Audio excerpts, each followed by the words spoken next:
It hurts to get your heart broken. It really does. And I speak this because that has happened to me a total of 3 times. Now, I don't know if that just makes me the biggest simp in the world. Well, not as big as Mordecai, right?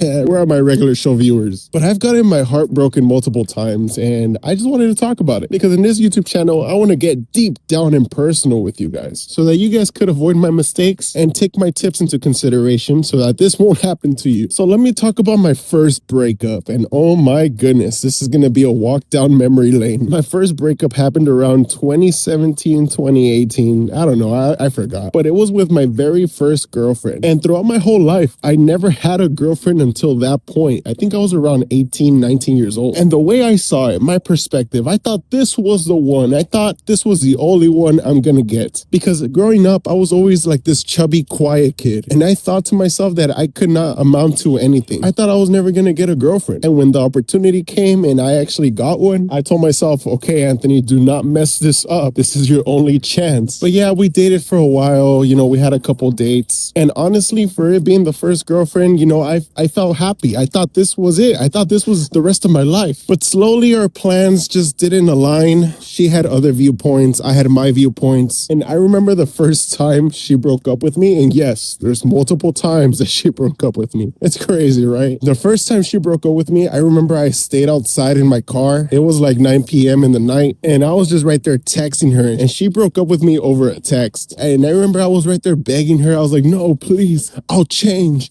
I'll do this and that. Oh my gosh. Looking back at it, I was like, bro, Anthony, pull up your pants, man. Yeah, ultimately it led to her breaking up with me and I was devastated. And I kid you not, I was heartbroken, obviously, right? I remember I was just so sad. I cried a couple times. And like I was saying, I thought that was it. I thought she was the one. And now since she broke up with me, I thought I blew it. I thought I was never going to get another girlfriend. And yeah, I guess you could say I fell into a state of sadness. I don't want to say depression because I didn't have depression. I was just sad, obviously, because it was a heartbreak. And yeah, months went by. And the crazy thing is that I saw her every single week because we both attended a place that we were going to. And then one day out of nowhere, I got a random text that said, hey, Tony, how are you doing? This and that. And I was completely baffled. I was like, what? I was like, why is she texting me? And we slowly started talking. She ended up saying that she misses me. And me, oh my goodness. I was like, oh yeah, let's, you know what? Let's go. I'll take you back. Because she said it and she was like, oh yeah, I want to get another chance, you know, this and that. And yeah, I took her back. So yeah, the second time around, you know, we were like doing the same thing. We were dating and we were going out. And I totally forgot the reason for this second breakup, but the second breakup happened.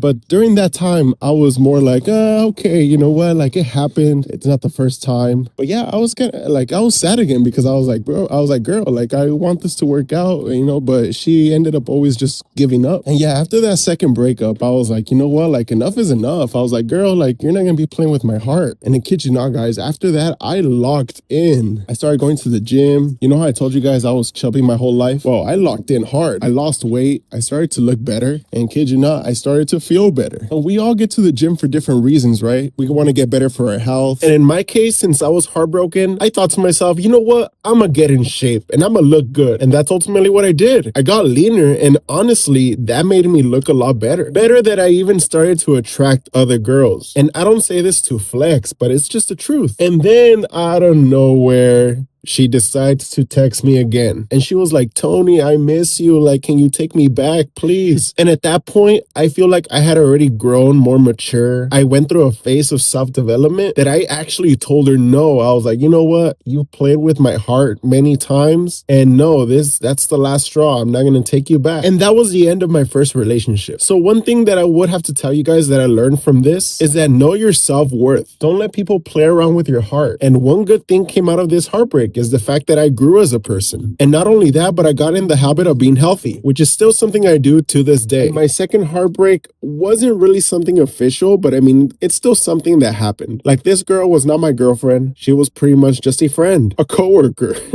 My next two are coworkers. Oh my gosh. So this second girl, she was really cool. She was really sweet. But I just started to develop like this crush on her and I just slowly started to talk to her. The problem was that in the job, we had other male coworkers, and sometimes I felt like she was getting along better with the other guys, but at the same time, she was like sending me like these mixed signals where it's like I felt like I had to ask her out. So I was a little bit confused. And then there was this point where I did actually ask her out, and then she told me that she would think about it. And now looking back at it, I feel like that was like the biggest red flag right there. Every time someone says, you know what, let me think about it, it's most likely a no. I left it at that, and I thought everything was gonna be fine. And I mean, everything was fine. We were still friends. But then came the next day at night, and she texted me. She said that she wasn't ready for a relationship, or that she was still trying to get over her past relationship, which is kind of fair. I don't really blame her. Like, if she's not ready, or if maybe that was just an excuse, oh well. Or what the second breakup taught me was that we shouldn't take things too serious. We should ultimately always be ready to face rejection. And yeah, I was a little bummed out, but this was easy to get over. Now, this third and last relationship before I actually got with my wife, this one, I feel like I took it a lot harder than the second one, but obviously not as hard as the first one. So this second one, like I said, it was another coworker. I would say don't date your coworkers. Please just avoid it at all costs. But this second coworker was kind of a different story. You know, she got hired and she was all cool. She was a year older than me. So I was 20 and she was 21 at the time. But to make this long story short, we went out on a couple dates. She pretty much told me the same thing as the second girl, that she didn't feel ready, which is kind of weird because all these girls were giving me mixed signals. Like this third one, she told me that I never text her. So that was a clear invitation for me to ask her out or something. And what I learned from this third one, and I feel like it taught me that sometimes the things that you think you want aren't really the things you need. So at that time, I really wanted a girlfriend. But I guess through that experience, it taught me that that wasn't what I needed right now. And I told myself, Tony, just focus on yourself. And the perfect girl is going to come when you least expect it. And ever since then, I just started focusing on myself. And all of that was well worth it because in 2020, I started talking to my now wife. And I just thank God that he sent me the girl that was right for me. So if my wife is listening to this video, I love you so much. And if you enjoyed this video, YouTube is going to recommend another video that it knows that you will like. So go ahead and click on it and I'll see you guys there.